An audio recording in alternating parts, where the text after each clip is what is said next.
paz do Senhor. Vamos dar início ao nosso culto. Mais uma vez, te convido a se prontificar, a orar comigo neste momento.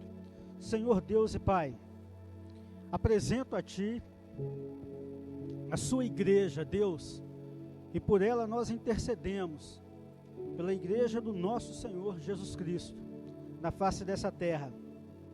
Intercedemos por nossas famílias, por nossos lares, ó Deus, nossas crianças, nossos jovens. Senhor, em nome de Jesus Cristo, eu apresento ao Senhor essas almas que se encontram abatidas, Senhor, entristecidas, Senhor, pelos acontecimentos dos nossos dias.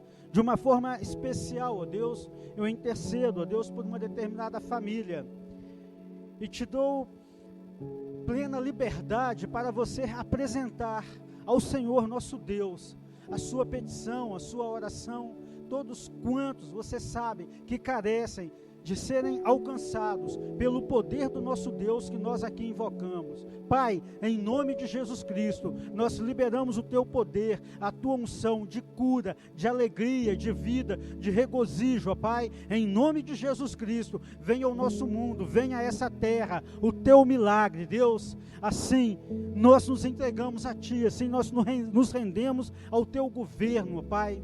Vem de encontro a nós, vem de encontro à Tua igreja, Senhor. Toma os Teus levitas em Tuas mãos. Seja o Teu Espírito com eles, Senhor. E juntos nós iremos adorar e louvar ao nosso Deus para a honra e a glória do Teu nome, Jesus. Amém.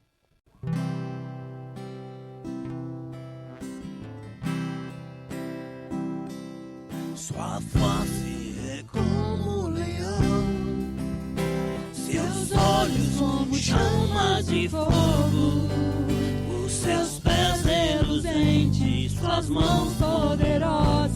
Bendito é o Cordeiro de Deus, bendito é o Cordeiro de Deus. Sua face é como leão, seus olhos como chama de fogo, seus pés reluzentes, suas mãos poderosas. Bendito é o Cordeiro de Deus, bendito é o Cordeiro de Deus. Seja adorado aquele que está entre nós, adorado no seu santo monte. Seja adorado Cristo, o Filho de Deus, para sempre, sempre. Amém. Pelos séculos dos séculos. Amém. Seja adorado aquele que está entre nós, adorado no seu santo monte. Seja adorado Cristo, o Filho de Deus, para sempre, sempre. Amém. Pelos séculos dos séculos. Amém. E santo é o Senhor. Aleluia. Santo é o Senhor. Aleluia. Santo é o Senhor. Aleluia. Santo é o Senhor. Aleluia. Santo é o Senhor. Aleluia. Santo é o Senhor. Aleluia. Santo é o Senhor. Aleluia.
A paz do Senhor.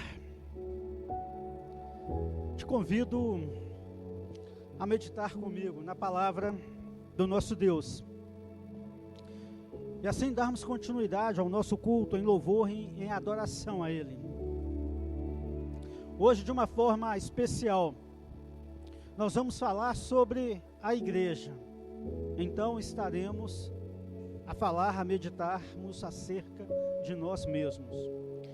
Prezados irmãos e irmãs, se somos igreja, já estamos inseridos em um contexto que sequer somos capazes de imaginarmos o que ele realmente representa. Isso em sua plenitude, por parte até que o conhecemos um pouco. Tudo aquilo que a igreja representa não se compara com a percepção que temos a respeito dela. Digo isso acerca do mistério que envolve a igreja.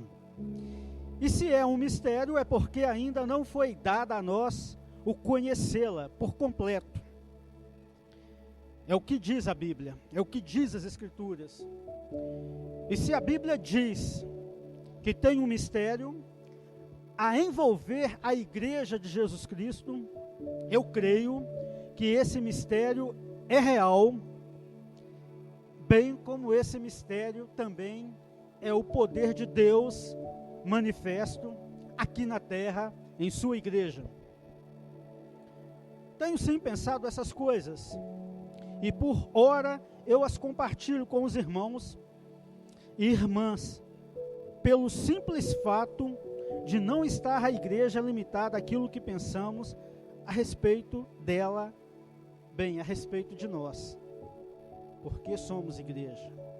Portanto, a igreja não é apenas o que pensamos nesse exato momento, o conhecimento que pensamos ter e acreditar acerca da igreja, acerca de nós mesmos, ele é limitado.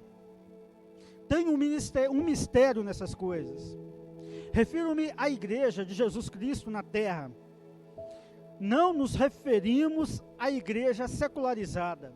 Não nos referimos a essa igreja institucionalizada que criamos. Afinal, temos que incorremos em grande erro todas as vezes que secularizamos as coisas espirituais e, ao mesmo tempo, espiritualizamos as coisas seculares. Trata-se aqui da igreja invisível, que é o objeto deste culto. Pois, segundo que está escrito em Efésios capítulo 5, versículo 32, temos que grande é este mistério. Digo, porém, a respeito de Cristo e da igreja. E esse mistério não diz respeito somente a nós. Senão vejamos o porquê dessas coisas. Ainda no livro de Efésios, capítulo 3, verso 10 ao 12, diz assim: para que agora, nesse exato momento, digo ainda hoje, pela igreja, por nós, a multiforme sabedoria de Deus seja conhecida dos principados e potestades nos céus, segundo o eterno propósito que fez em Cristo Jesus, nosso Senhor, no qual temos ousadia e acesso com confiança pela nossa fé nele, Jesus, o Cristo. Há de convirmos, irmãos, que esse mistério ainda nos envolve. Afinal, somos a igreja de Jesus Cristo. E essa relação entre nós e o Cristo, ela nos é apresentada na forma de um amor que envolve a pessoa de Cristo e a igreja, que agora é passada a todos os gentios, portanto ela é passada a nós também. O que se dá segundo um relacionamento em aliança entre nós e o nosso Senhor, nosso Deus. Aqui em Efésios, no livro de Efésios, o apóstolo Paulo compartilha conosco a sua compreensão acerca do mistério de Cristo. Ocorre que isso só foi possível pela revelação, uma vez que se trata de mistérios que envolvem a igreja aqui na terra. E o propósito de Jesus Cristo a nosso respeito, acerca de cada um de nós, acerca de nós, igreja, como um todo. Fazemos parte de um corpo e ao mesmo tempo não o conhecemos por completo. E nunca poderemos conhecê-lo tanto assim. De fato, não podemos, pois se trata da igreja de Jesus Cristo. Te convido a fazermos juntos uma leitura do livro de Cântico dos Cânticos, no capítulo 5. Amém? A partir do versículo 1. Assim está escrito nas Escrituras: já vim para o meu jardim, minha irmã, noiva minha. Colhi a minha mirra com a minha especiaria. Comi o meu favo com o meu mel. Bebi o meu vinho com o meu leite. Comei, amigos, e bebei fartamente, ó amados. Versículo 2. Eu dormia, mas o meu coração velava. Ouvi a voz do meu amado, que está batendo. Abre-me, minha irmã, amada minha. Pomba minha, imaculada, a minha cabeça está cheia de orvalho, e os meus cabelos das gotas da noite. Versículo 3. Já despi a minha túnica, como a tornarei a vestir?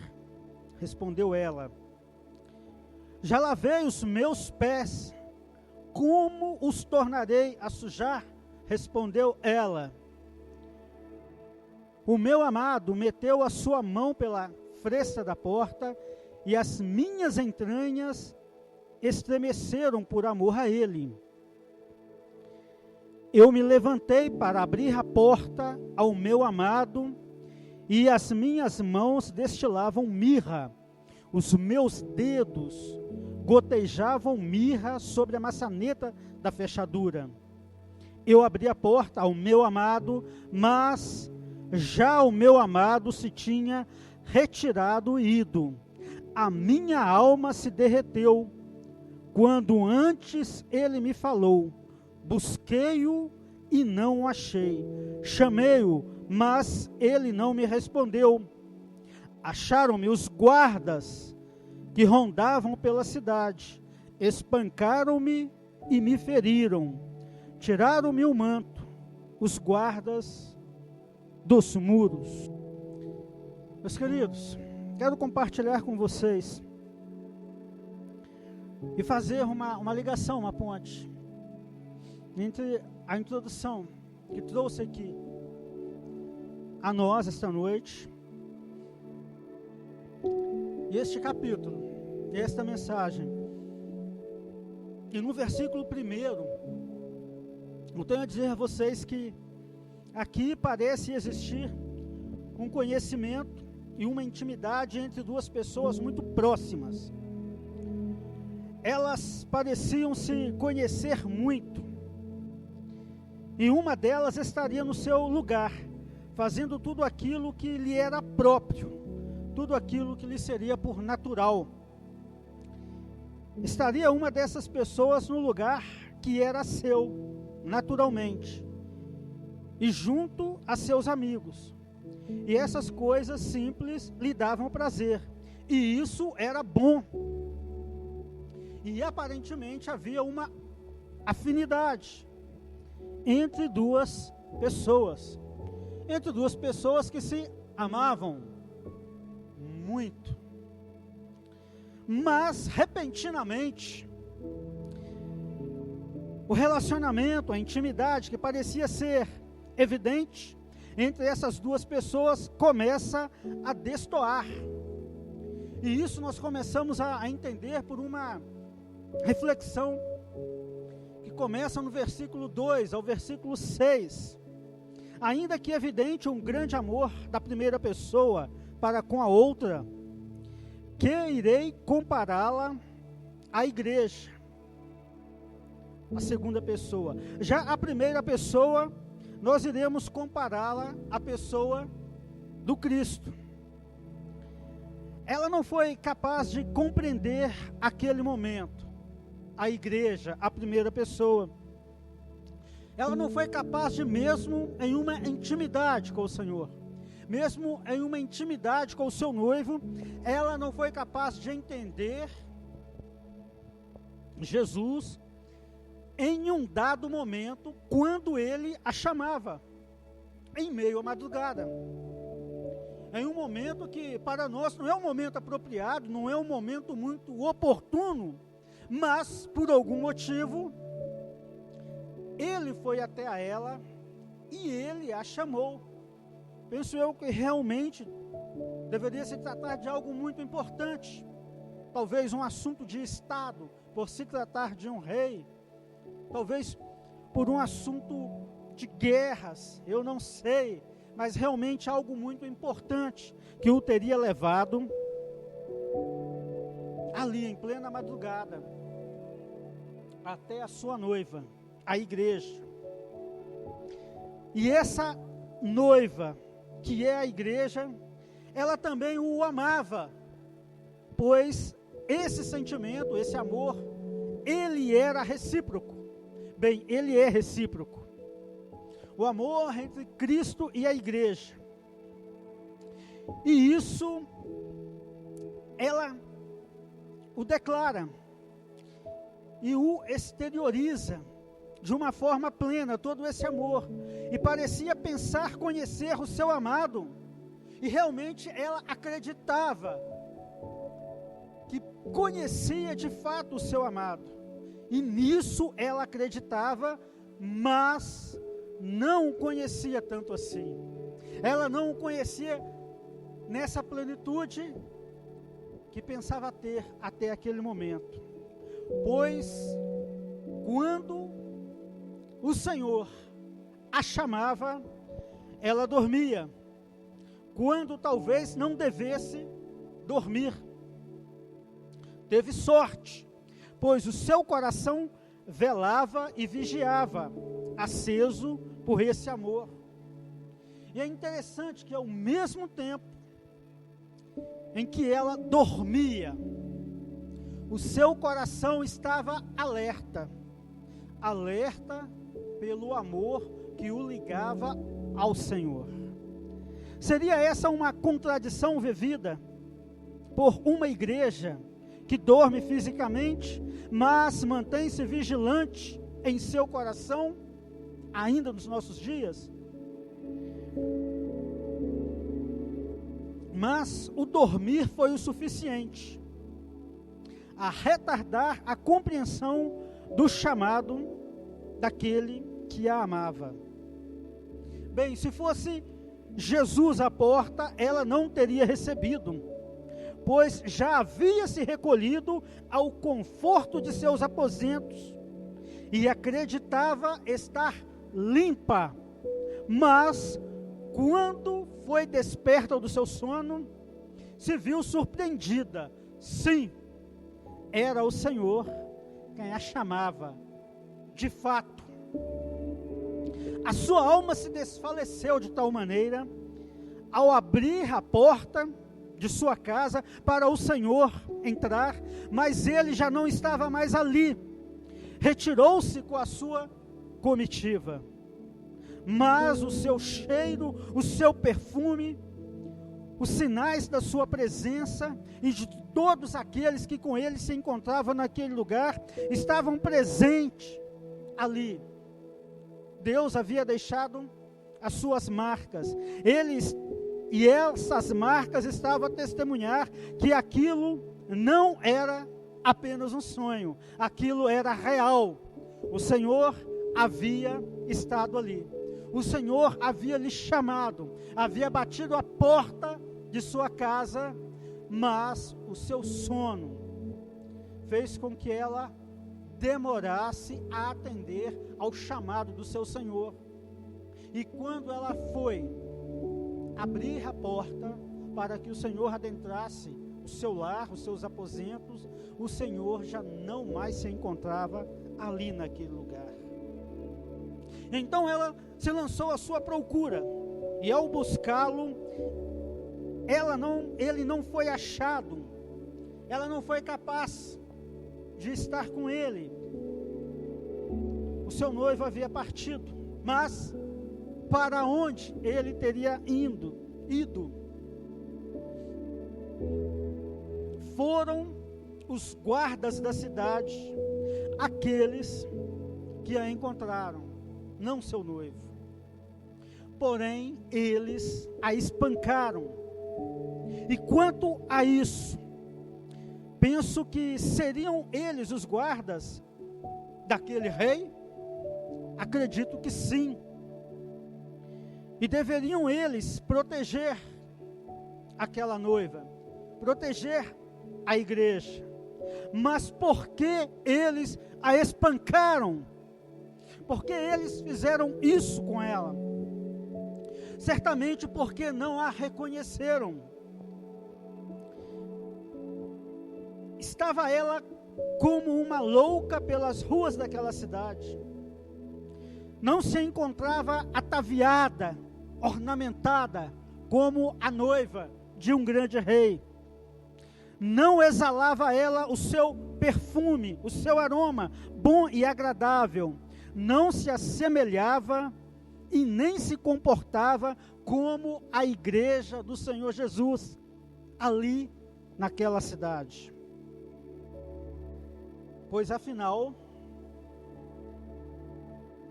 há um comportamento que é esperado da igreja, que é esperado por parte da igreja, e assim esse comportamento ele é esperado por parte de cada um de nós. Precisamos sermos reconhecidos por aquilo que somos. Se somos igreja, precisamos sim sermos reconhecidos como igreja, mas para isso precisamos nos vestir como tal, andarmos como tal, nos comportarmos como tal, como a noiva do rei, exalarmos o perfume que é dele, o bom perfume de Cristo, e assim sermos reconhecidos por nossa identidade, por aquilo que somos. Pois afinal, mais uma vez, eu afirmo, pois somos igreja, não apenas os guardas da cidade, mas todos aqueles que nos veem, todos aqueles que estão ao nosso redor, devem nos reconhecer por aquilo que somos, e isso só depende de nós. Assim, devido à dificuldade que encontramos em sermos igreja nos dias de hoje, entendo que podemos estarmos diante de mais um mistério que nos envolve em relação ao nosso Senhor, ao nosso Cristo.